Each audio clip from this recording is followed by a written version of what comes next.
With your Project Nerd News Break for Friday, February 4th, from the Project Nerd Newsroom, I'm Justin Howard. The 2022 Rock and Roll Hall of Fame nominees have been announced, and many are first-time nominees. Among them include Dolly Parton, Lionel Richie, Carly Simon, Duran Duran, Beck, A Tribe Called Quest, and Eminem. Previous nominees on this year's list include Pat Benatar, Dionne Warwick, MC5, The New York Dolls, Devo, Eurythmics, Judas Priest, and Rage Against the Machine. This year's inductees will be announced in May.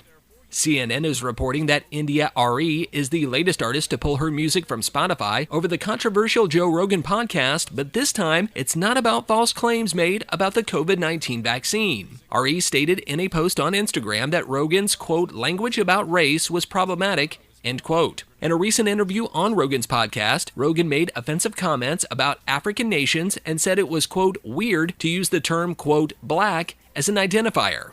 And finally, ABC News has suspended The View's Whoopi Goldberg for 2 weeks after making controversial comments about the Holocaust. Goldberg stated that the Holocaust was, quote, not about race, but rather man's inhumanity to man, end quote. Goldberg would go on to apologize for the statement, but it was not enough to keep her from suspension. In a statement, ABC News President Kim Godwin stated that Goldberg's comments were, quote, wrong and hurtful. Quote, while Whoopi has apologized, I've asked her to take time to reflect and learn about the impact of her comments. The entire ABC News organization stands in solidarity with our Jewish colleagues, friends, family, and communities, end quote. For the latest in pop culture, visit project-nerd.com. Find Project Nerd on YouTube, where you download your podcasts, and PNTV coming March 4th to Roku, web, and mobile devices. With your Project Nerd News Break for Friday, February 4th, from the Project Nerd Newsroom, I'm Justin Howard.